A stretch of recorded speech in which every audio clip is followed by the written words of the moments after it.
Hey guys, it's Amelia, and I've been getting a lot of questions and requests for more videos on the flying changes. So I've made a couple. I'll link those down below. I will link those. But one specific question that I'm getting a lot of lately is how to deal with a horse that changes late behind. So this is a super hard thing to fix, and it can be kind of like solving a puzzle, trying to figure out how to fix it.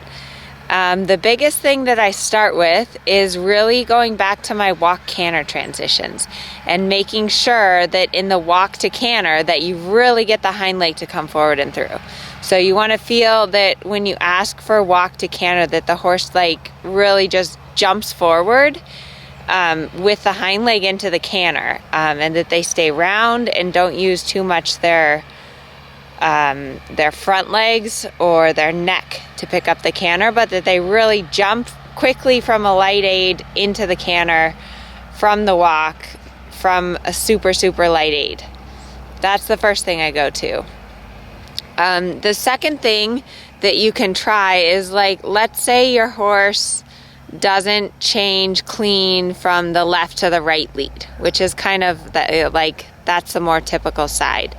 So what I'll do in that case is, as I'm preparing, so I'm on the left lead canter, I'm preparing that change to the right, and my horse tends to change late to the right lead, I'll think of a little haunches in right before that flying change. So I'll kind of try to keep the shoulder more to the left and then push the haunches a little right to get that right hip to come forward before I ask for the change. And this can sometimes help get the horse to understand to make the flying change more with the hind leg coming through.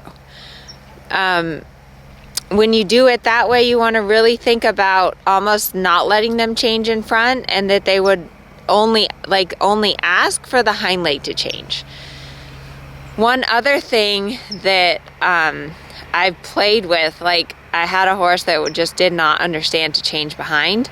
And I was working with a clinician, and he had me go like just on a circle and have my whip on the inside hand, and then I would basically try to get the horse to cross canter, like try to get the horse on the circle to just swap leads behind and not in front, because sometimes it's like they don't like pushing with a harder aid or asking harder or stronger isn't going to make them that's not going to make them change behind. So you have to get the horse thinking about changing the hind leg. So this is something you could try, which is like really weird, kind of a last resort, but going on a circle and seeing if you can't just get the horse to swap out behind to cross canter. So yeah, go back to the basics, just in general.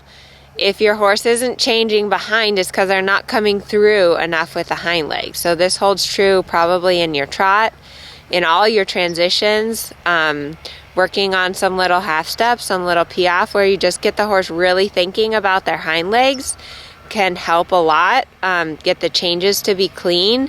And then also in general, just improving your collection, improving the strength in the hind leg. All of this stuff can really help. So yeah, flying changes are tricky, and especially if you have a horse that's learned to change late behind, it can be a super hard thing to fix.